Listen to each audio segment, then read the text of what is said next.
Hi, and welcome back to Ranni Bonsai. I'm your host, Jamie, and I'm excited to introduce you to my new friend, Patch. Hello. Thank you so much for having me out here at Crataegus Bonsai.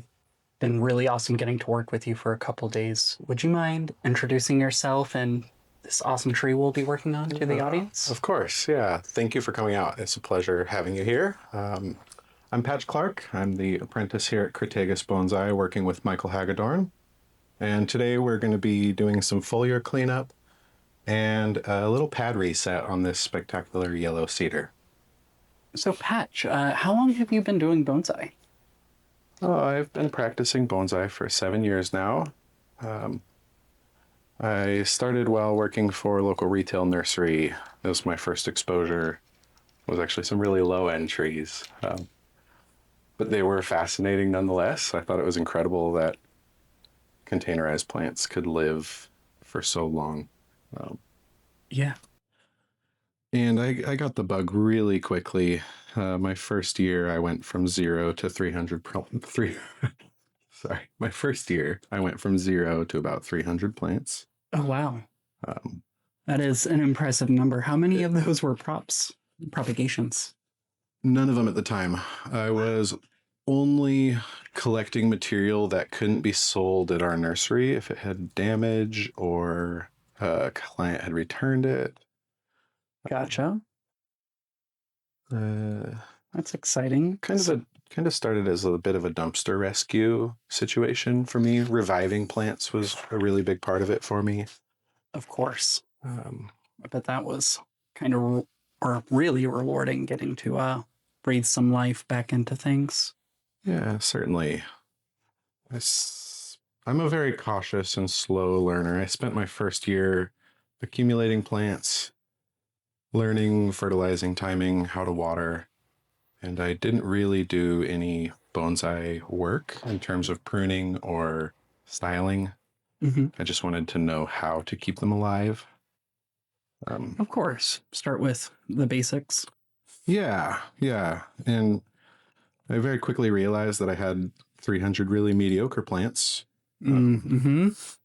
And I needed to start figuring out how to thin the collection and make them bonsai. That's really exciting. So, can I ask how you landed your apprenticeship here? I'm sure that was quite an undertaking. Yeah. So I met Michael at a BSOP club meeting, and I was in a pretty desperate time in my life where I was working far more than anybody should. And it was pretty unsustainable. And I had seen a note on his website that he was seeking applications for the next apprentice.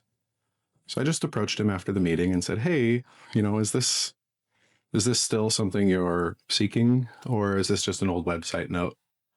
And he said he was interested and that I should come by the garden, which was really like the highlight of my life, to come visit Michael Hagedorn. It was Yes. super cool. That's exactly how I've been feeling the last couple of days.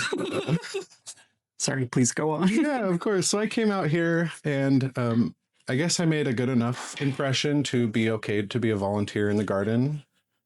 And I started coming out once a week to work with Carmen and sort of give time to the garden and get my name out there and show my dedication. As you do, a vital part of the process. Yeah. So for about a year, I was coming out once a week and just volunteering a day, hoping for the chance. I pandered a little bit. I asked John Eads, how do I become the next apprentice? And he said, volunteer a lot. So that's what I did. And then one day Michael said, "Hey, let's go out to lunch." And we had the conversation about making it official. Heck yeah. It was so fun. Such a cool moment. And that was such a rewarding lunch. Yeah. It felt unreal. Do you remember what you had? Yeah, I had a sushi bento box. Love it. I think he had the same. And at that time, I told Michael I would be honored to study with him as long as he would have me. So we agreed to a 5-year study period. That is And here we are. Exciting. Yeah. And you're coming up on the 1-year anniversary of when you began. Is that right? Yeah, it came and went really quickly this first year. I started in September. I had a month overlap with Carmen living in the home as well, kind of trying to absorb as much information as I could from her and ask all the questions I was too embarrassed to ask Michael. Of course. So we lived together in the house for about a year. Her family had, or not a year, sorry. We lived together here for about a month. Her family had moved back to Michigan and mine had just moved in here. And then suddenly Michael and I were standing in the road waving goodbye as she drove away. Oh, I bet that was bittersweet. It was a sweet moment. Yeah, it was our first, like, oh, it's just us. We had a little sad bond. Yeah. Kind of like a movie. I love that. I'm so happy for you. Thank you. Can I ask what you would say has been the most unexpected part of being an apprentice? Sorry, I know that's a big question. Yeah, let me Gather think your about that thoughts. for a Go for it. second. Maybe the most unexpected part was that there were going to be times where it was less fun than just being a hobbyist. Oh, yeah. Because for me, it was like, oh, this is a dream come true. It's my hobby. And now it's my job, so it's tougher. Yeah, it definitely kind of, I wouldn't say takes out the joy, but it's not purely the joyous moments. No, it's not purely the joyous moments. I think when it really set in was when we were prepping for the expo, Pacific Bonsai Expo. And I had spent about 30 hours mossing and show prepping some of our trees. Was getting some pretty serious cramps from the tweezers and realizing that this is a lot more than the 2 hours a day I was doing before.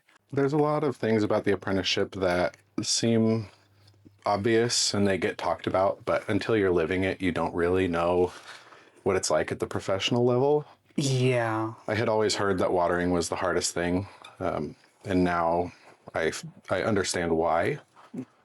It's a lot different when you're watering a professional collection than watering your own. It is. The responsibility just hits a lot different. Certainly. And, I think one thing that, I think in some level I understood in the back of my mind, but hadn't fully thought out before doing this was there's no such thing as a day off in bonsai. Like, especially when this is your career, it's seasonal tasks. There's no sleeping on it. That's Because in your apprenticeship, it's on you to catch all the stuff. yeah, exactly. That's actually been the hardest part for me is balancing work and home life. Being here, living at the garden, it's hard to separate myself from it. Mm-hmm. And for the first portion of this apprenticeship, Michael is so generous and incredible to work with and kind with his time. And he allowed me to keep other part-time work Oh, good. to keep our bills stable during the transition. Mm-hmm. But I was kind of pushing a little too hard between the garden and 2 other jobs. I was probably doing 70 to 80 hour work weeks. Oh, goodness. And it got to a point where the hardest moment I've had so far was having my 4-year-old stand on the porch crying and saying, please ask Mr. Michael if you can have a day off. Oh, that's brutal. It was really heart-wrenching. Yeah, it was so sad. And he doesn't know. There's so many more factors than just the garden.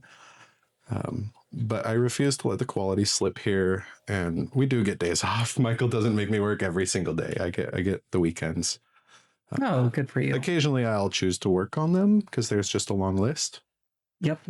But And it doesn't stop. it doesn't stop. Yeah. Professional bonsai is just an infinite to-do list. It is. I think that's a great way of putting it, actually. So if you're watching at home and you see me do a little of this, it's because it's 100 degrees today here in Portland, which is not common, but it does happen. Usually we'll get a 100-degree day, maybe once or twice a year. We thought we were going to get away from it this year, and it's just a little late. That's pretty tragic. I'm sorry.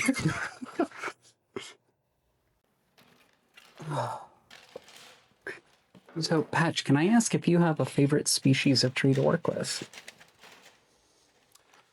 I do not have a favorite species to work with. I really enjoy being around trees.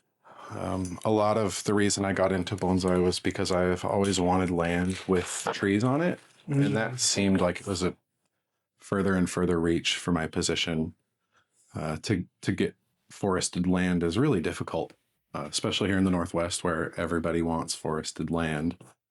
So, tiny trees were going to have to do it for me. And the first time I had seen an ancient bonsai, I got the same sort of feeling that I do when I walk through places like the redwoods. Yeah.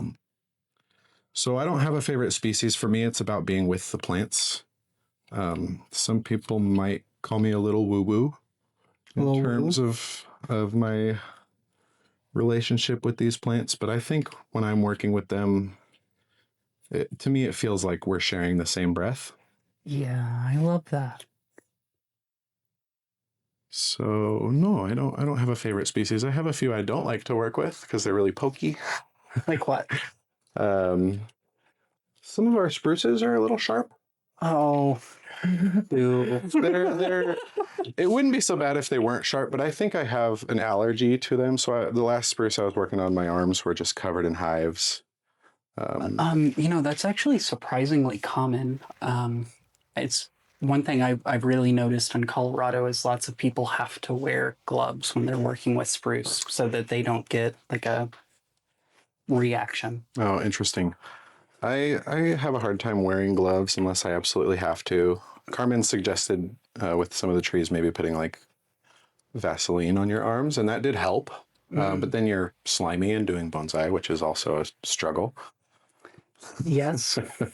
Yes, it is. A different struggle, but Yeah. And even that, I'm not going to complain about it because it's still doing bonsai. Even if I'm getting poked a little bit, I like it. It's fine. The trees are fun to be around. what's one thing you wish you had known when you were first getting into bonsai? I severely underestimated the commitment I was making. Oh, yeah. I didn't know that there were no days off. I thought you could just leave it to water. Like anybody could just water it for me if I was going out of town. And I quickly learned that not anybody can just water a bonsai. No, buddy, you should have read Post Dated. Yeah, I read Post Dated after I was already into this. Whoops. And if you haven't read Post Dated, it is my favorite bonsai book. It's not really a technical book, but it's really good little anecdotes about Michael's time in Japan.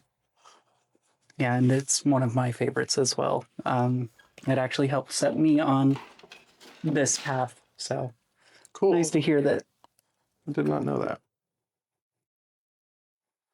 it resonates with you too.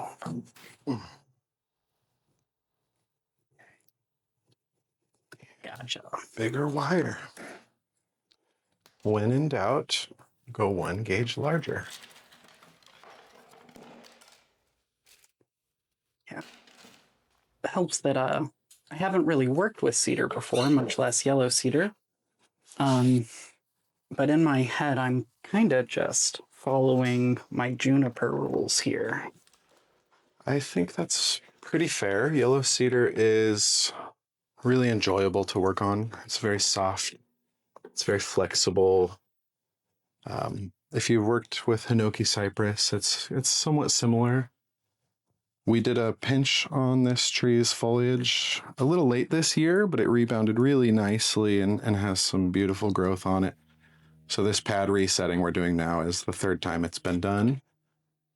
And it's really impressive to see where this tree has come from. If you check out Michael's blog, he's got the earlier iterations on there. Yeah, check the link down below.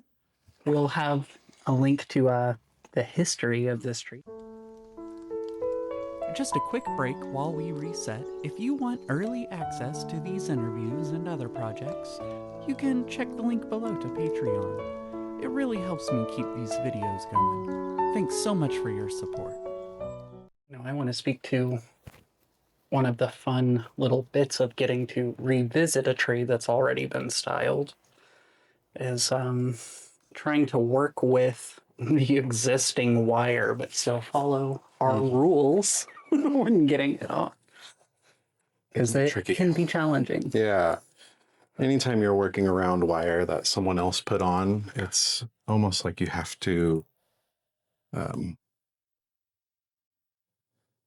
improvise sometimes because you don't have the same thought process that the person before you did, even if it was all done technically correct. Right.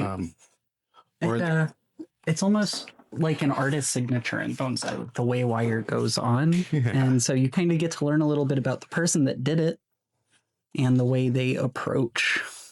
this tree has had wire on it multiple times, and much of the wire has been removed and replaced. So it's kind of occasionally you'll find little gaps in the wire where a loop has been cut out because it was biting in. And then if you need to wire something new into there, it can be a little tricky working around those gaps. Yep. Well, the one I'm kind of struggling with right now is my rule of 3. Does that mean anything to you, Patch? Do you know, like, What do you mean by the rule of 3? that we don't want more than 3 pieces of wire in one spot? Oh, yeah. In Crataegus, we don't want more than 2. Oh, okay. We try to have as little wire on as possible. So then should I be taking wire off? Not necessarily. This tree is still in a developmental stage, and it's going to be in this box until next spring. But we really try to avoid multiple wires on any given line. Of course. You'll have a more effective wire with a thicker gauge, properly wrapped. Noted. Well, thank you for that. No. Yeah, and because of the sorry, It's okay. You're all good, bud. because of where the tree is in its developmental process, there's going to be a little bit of weirdness here and there. Okay. Well, when Michael's upset about 3 pieces of wire on this front branch, you can blame me. Well, I'll own it. I won't blame you. Until September 1st, I can still blame Carmen. She told me I have 1 year that I can blame. Oh, last heck apprentice. yeah. Lucky me. Carmen gave me a 1-year grace period to blame the former apprentice for anything that goes wrong. Thanks for falling on that sword for me, Carmen.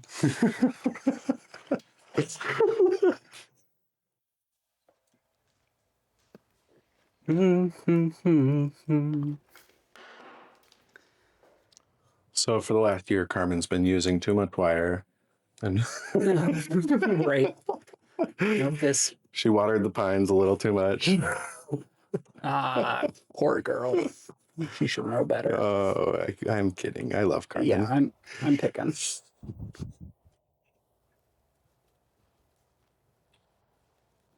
Okay. But yeah, that's going to be interesting if I get to come back as I'm learning the 3 pieces of wire. Because I will admit it's a little bit of ingrained in how I do this. Yeah, it varies from garden to garden. Everyone has different ways of doing bonsai. Yeah. Do you know if what the reasoning is behind just 2? It's functional and aesthetics. So more functional wire oftentimes is less wire. Yep. And aesthetically, it's unattractive to have Too much in one spot. too much in one spot. Yeah. So, Patch, can I ask what has been, in your opinion, the most rewarding part of doing bonsai?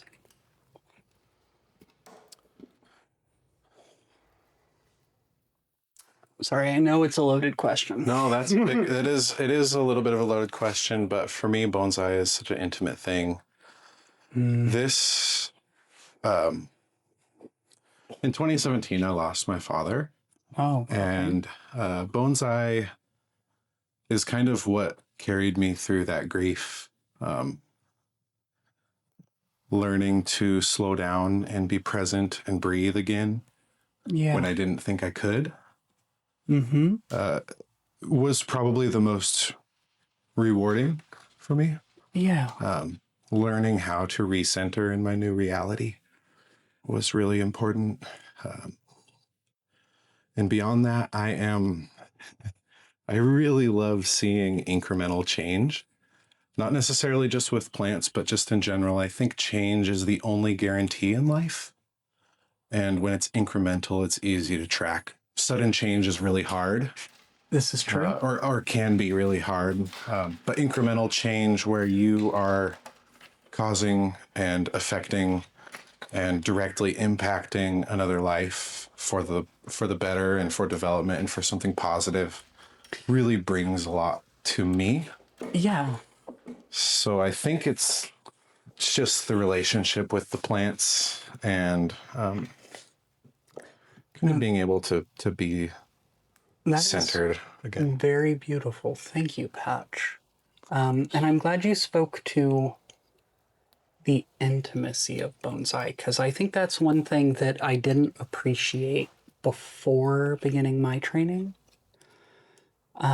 Because, it's one thing if you have a couple of trees that you're keeping alive. It's something else when, like, that responsibility sets in and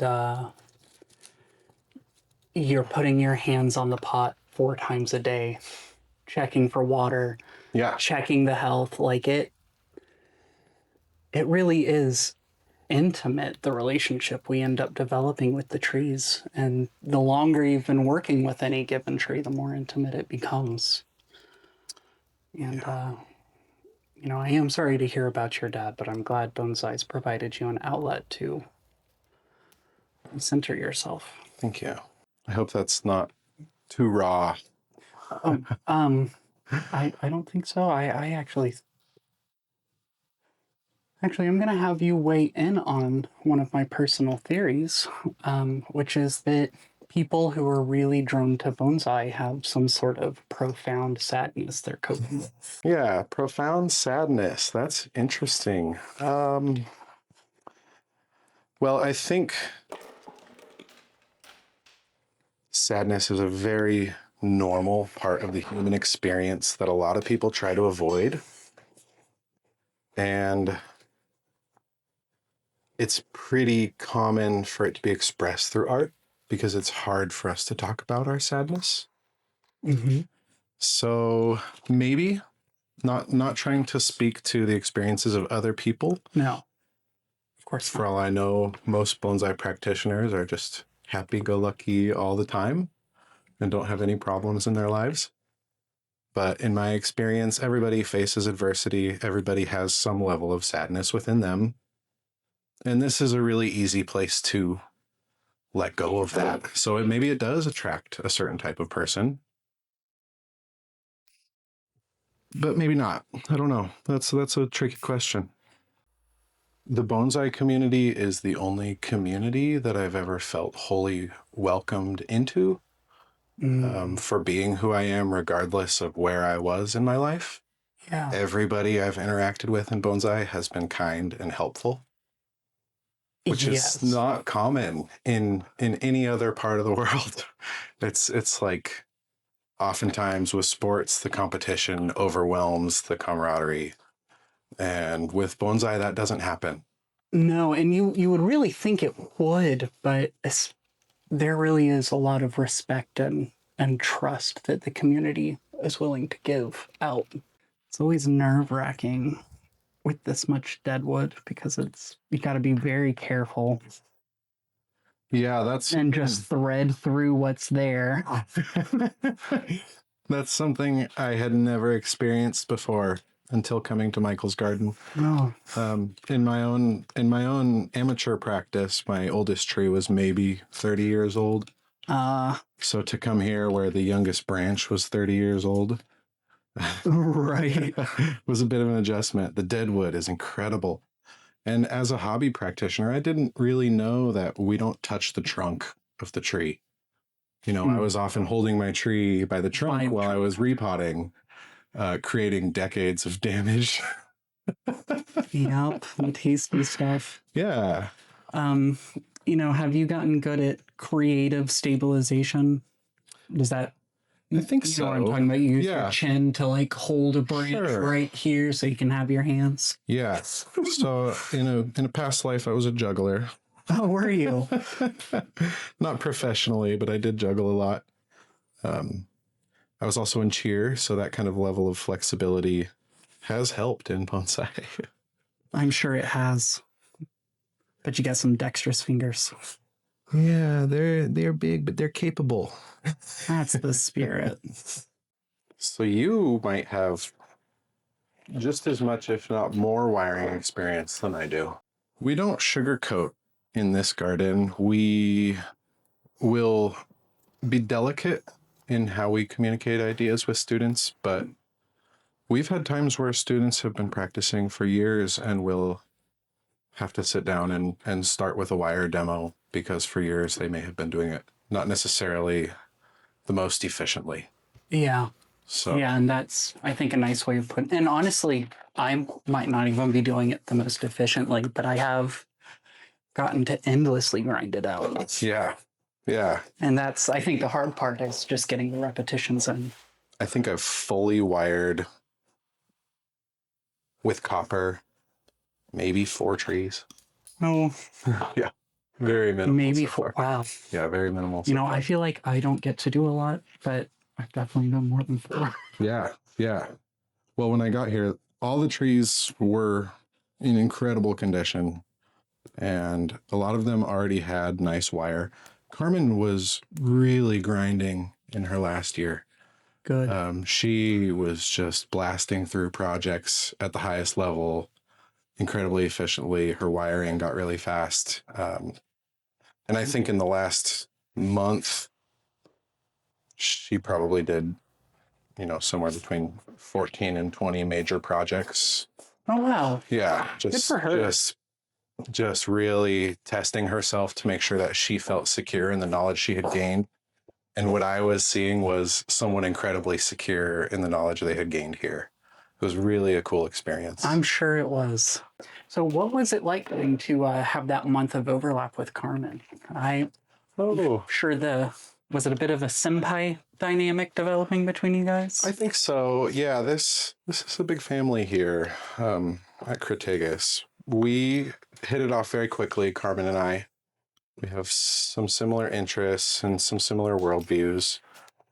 And we both have families. So I'm actually incredibly grateful that Carmen was who I got to study with. She's very gracious, very patient with my child, who took a liking to her very quickly. Oh, I would have stayed and worked with Carmen my whole 5 years if she would have stayed. I respect that, and I'm sure she appreciates the sentiment. Can I ask what your long-term goals are for your development as a professional in bonsai? You can ask. I don't know that I have an answer that will satisfy anybody. Oh, that's fair. Much less yourself, huh? Yeah, I have it in my head that this 5 years is a really rare opportunity, and I want to take full advantage of it. Of course. I'm spending this whole first year, which is just about up now, only focusing on the garden and not even thinking about what comes after. I have 4 more years that I can plan a career. Okay. I intend to do client work, private work, some study groups, maybe traveling a little bit from club to club. Yeah. But mostly it's about the trees for me. I think we have a lot of really incredible teachers, and I'm a bit of an introvert. So to hide in a garden and create high-end compositions would be really incredible. Mm-hmm. I also love strange, and some people might call it ugly art. I really like bad art that's done well. Mm-hmm. I feel that. I might end up developing trees that are developed at the highest level and maintained at the highest level. But jank by classic standards. But jank by classic standards. I want to make work that you can't have any indifference around. I want you to either love it or hate it. Yeah. And not be able to deny the quality. So I don't want the quality to be questioned. I respect that. On that note, could you tell me about a divisive tree you've gotten to work on? I haven't necessarily gotten to work on any divisive trees, Okay. but one that comes to mind is the President Hoover tree at the Pacific Bonsai Museum. Okay. I think that is a hilarious composition. I absolutely love it. President Hoover, or the Hoover, it's a Hoover vacuum. It's a really old Hoover vacuum, sort of slender and upright with old sort of casing where the motor used to be off to the side. And there is a spectacular sort of bunjin tree growing with this vacuum.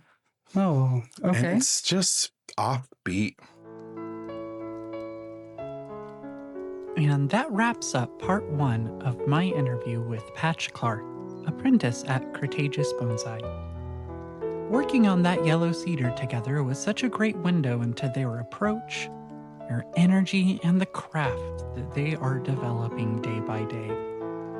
If you liked this conversation, don't forget to subscribe so you'll catch part 2 when it comes out. And show Patch some love on Instagram at patches_bonsai. Thanks for spending time with us today and for being a part of this little corner of the bonsai world we're growing together. Before I let you go though, I did want to let you know that the Ranni Bonsai website will be offline for the next few months while I get resituated in my practice and get the ball moving here in Michigan. If you want to keep your eye on how things are progressing, be sure to follow me on Instagram, here on YouTube, or over on Patreon, where I'll be sharing updates as things progress. But you guys have a lot of footage to look forward to over the next few months. Just because the website's down doesn't mean that all of those videos I've been recording through the summer won't be coming out. Catch you folks soon.